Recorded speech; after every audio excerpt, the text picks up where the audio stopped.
We think we're in very good shape. We think we're doing very well. Again, there'll be a transition cost and transition problems, but in the end, it's going to be a beautiful thing. We're doing again what we should have done many years ago. On Thursday, Trump held a cabinet meeting where he defended a sweeping 145% tariff on Chinese imports, signaling no immediate plans to ease pressure on Beijing.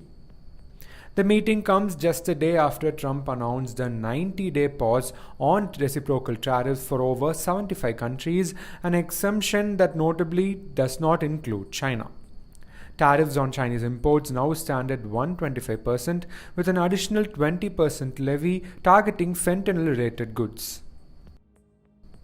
Trump said his administration is working with several countries to reach out what he called fair trade deals, but added that US will only move forward with agreements it finds favorable. Trump said, and I quote, "We can make deals easily, but we want to make them properly. It has to be a deal we like," end quote.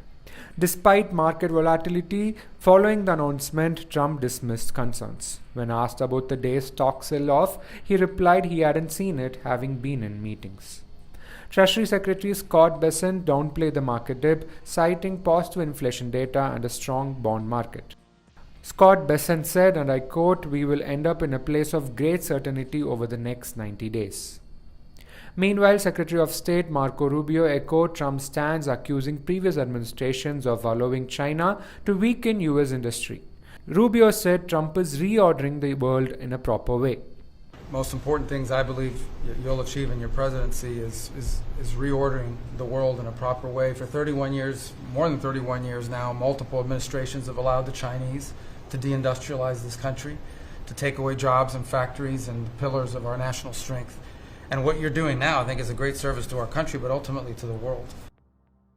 Trump did leave the door open to extending the 90-day tariff pause, but made clear that if new trade deals aren't reached, higher tariffs will return. We have countries that do very well at building ships, and we'll be dealing with those countries, and we may be ordering top-of-the-line ships from those countries. And within a fairly short period of time, we'll be building our own ships. So we'll probably have to go to Congress for that, but we're not going to have a problem. As the US and China move further apart on trade, analysts warn that standoff could lead to higher prices, job losses, and long-term global economic disruption.